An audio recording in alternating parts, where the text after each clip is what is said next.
Hey guys, welcome back. So you just saw the intro. We got this car running. We actually drove it a little bit, and I'm going to show you some data from that in a second.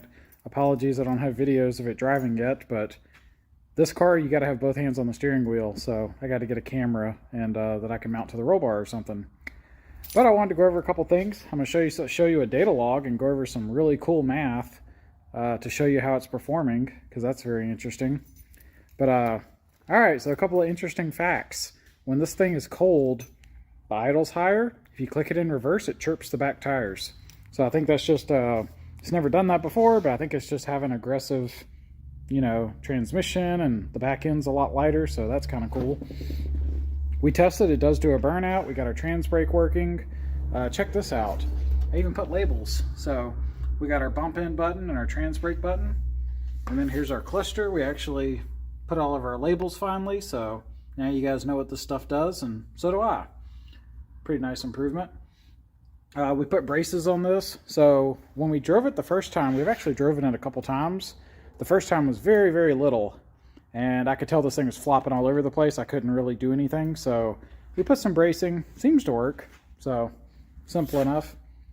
All right, let's jump into some data though, because this is really cool. So check this out. All right, so we made a pull in first gear. This is what we're looking at. Hopefully this shows up decent. I'll try to get a good angle. So if we look at this top graph, you can see, let me just bring you in. So here's our RPMs. That's our white line. This red line is our boost.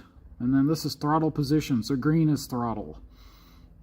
So here, you can basically see we kind of floored it. We let off a little bit and then we took off.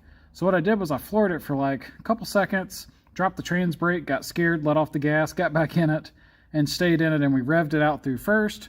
Then I let off, shifted to second, got back in it for a little bit, and let off. But we're just going to look at first gear. There's some pretty cool info here.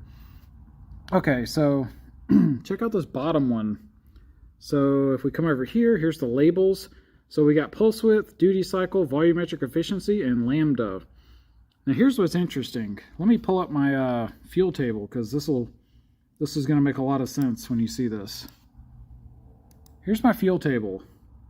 It's all just 100 in boost, so it's not tuned yet. So I just put 100%. But here's where this is. I didn't intend to do this, but it ended up making a really cool science experiment. So we're going to zoom in on this part. And right here, this is 6,000 RPMs. And so what I did, if you come down here, you'll see that, let's get it like that. All right, so the white, that's our pulse width. You can see the pulse widths are basically flat. The green line's volumetric efficiency. It's also pretty much flat. The red line is our duty cycle. So as RPMs go up, duty cycle goes up. But the amount of fuel that goes in the cylinder per cycle is basically constant. And then we've got lambda, so we can see what lambda's doing. Now what's really cool about this is you can kind of see how the motor's breathing. If you hold all this constant, your lambda line is essentially your torque curve, like the shape of it. And you can see it's dropping, so our torque is dropping. But how much? Because we revved to 8,000, or yeah, 8,000, actually a little higher. So check this out. So I wrote the numbers down and grab a little calculator, and we can check we can go over this. How cool is this? So at 6,000 RPMs, you can see our pulse width is 4.58. And it basically stays the same all the time. Even at 8,000, we had 4.569, 4.58. I mean, these are like 0.2% different. Essentially, it's the same exact amount of fuel. VE is the same. Here's our lambda. Now you can see that we're getting richer. We started off at a 0.776 into the 5s and all the way to a 735. But check this out. And this is going from 6,000 RPMs to 8,000. So if we take, let's try 0.776, that was our lambda at 6,000 RPMs, and divide it by our lambda up top. Here we go. 5.5%. So just some quick, easy math. We lost 5.6%. Let's just say 5.6, rounding. So we lost a little over 5% airflow. So our VE dropped by about 5%. So our torque curve would drop about 5%.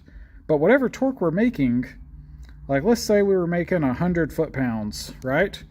At 6,000 RPMs, which that's not really right. So let's see, we were in boost, we're running like 16 pounds.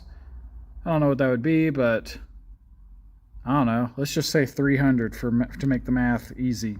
So if we were making 300 foot-pounds, and then we're going to subtract off 5.6%. So we're going to multiply by 0.9. Let me fix this. Okay. So if we lose that 5.6%, it's basically like losing 16 foot-pounds. So say we had 300 foot-pounds at 6,000 RPMs, right? So horsepower is equal to torque times RPMs divided by 5252. So that would be 340 horsepower. Now let's do, at 8,000 RPMs, we said we're going to lose some torque. So we're going to lose 16.7 foot-pounds. So let's do 300, subtract off our 16.73 foot-pounds that we lost. That's our new torque number. Now let's calculate our horsepower. So 283.27 times RPM, which is now 8,000, and divide that by 5252. And remember, I haven't hit enter yet. I don't know what this is, but up here, we were at 342 horsepower, right? Now we're at 431.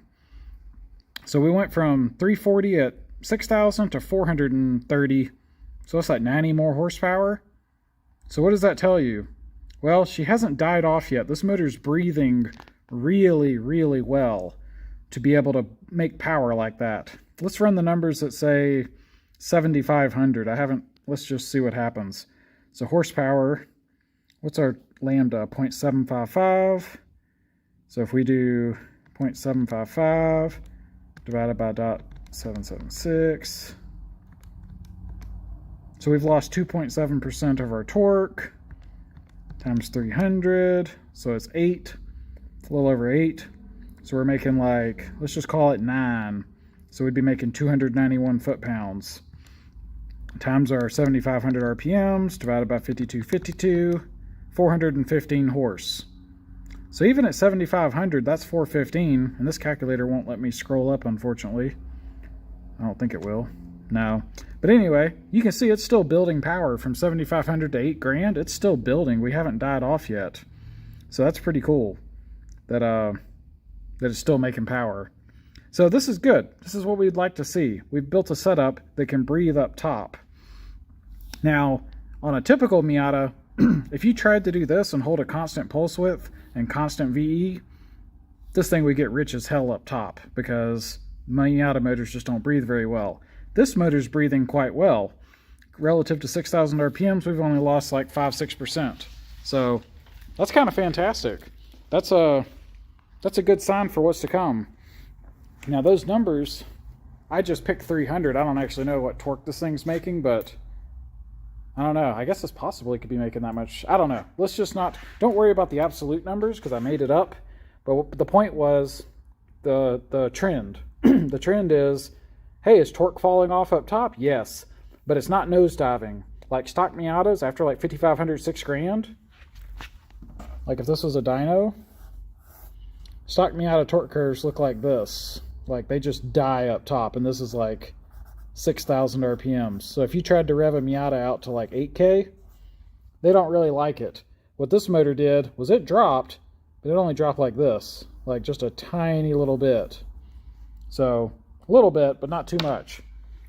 So that's a really good sign for things to come. We'll have more stuff coming up. I'm actually about to knock off for the day because it's Sunday and we're going to enjoy the rest of our day not working on a race car. But I'm pretty happy with this. This thing runs, it drives. There's still a list of things to get it ready for the track. We got to throw our harnesses in here, and I say throw. We got to meet all the rules, so that's going to be fun. But we got to get our harnesses in, our seat back brace, because this isn't braced. So we got to do that, which requires welding onto our painted cage. So good stuff. There's still stuff like that to do, but I mean, hey, it runs and it actually drives. It'll do a burnout. I guess this is probably one of the most interesting things. So that pull I just showed you on the computer, that was 16 pounds. Holy shit, this thing feels fast for 16 pounds. I didn't know what the boost was. All I did was I just set my boost controller to like wastegate pressure and drove it and revved it out in first and never really got to do full boost in second because I got out of it. But this thing's fast. I don't know how fast it was, but like, Jesus. I didn't expect 16 pounds to feel that good. So I think that might be it's just breathing better than it used to. I don't know. But very happy with that. Man, it feels fast. So definitely looking forward to getting it to a track. I'm not going to be able to, there's no way I can tune this at like full boost around here because this is just a private parking lot where my shop's located. So I've actually got the owner's permission to run around here as long as I send him videos. Cool guy. Shout out to him. But I'm not going to go put this on public roads or anything. So really, it's either got to be at a dyno or a racetrack to get this thing fully dialed in. But I wanted to show you guys this. Great progress.